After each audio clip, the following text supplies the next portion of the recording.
அடுத்து உங்க பேரை கூட பேசிக்கிறாங்க.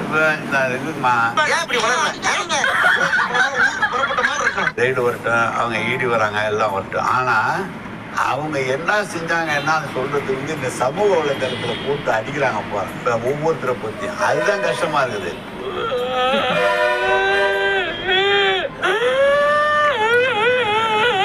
சமூக வலைதளத்துல நீங்க பேசும்போது பாத்தீங்கன்னா ஏதோ நாங்கெல்லாம் சவுத்துக்க ஒண்ணும் இல்லாத ஆள் மாதிரி ஒவ்வொருத்தரையும் ஒண்ணுமே இல்லாத நான் எம்எல்ஏ ஆக முடியும். எம்எல்ஏ சம்பளம் எவ்வளவுங்க? ஒரு ஜென்டில்மேனை பார்த்து கேட்கிற கேள்வியாது பார்த்தாவே தெரியும்.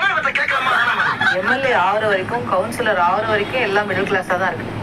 அப்புறம் திடீர்னு பார்த்தா எம்எல்ஏ மந்திரி ஆனோடனே எல்லாம் தெரியாது. எப்படி அது? தொழில் ரகசியத்துல கேட்கலப்பா. தொழில் ரகசியம். ஒரு எம்எல்ஏ உங்க சேலரி எவ்வளோ, ஒரு மினிஸ்டரா உங்க சேலரி எவ்வளோ, அந்த சேலரிக்கும் உங்க சொத்துக்கும் சம்பந்தம் இருக்கா? இவ்வளவுதான் ரொம்ப சிம்பிளா. அதை முடிவு இன்கம் டாக்ஸ் அந்த பார்ட்டி. உனக்கு என்னப்பா பைத்தியம்?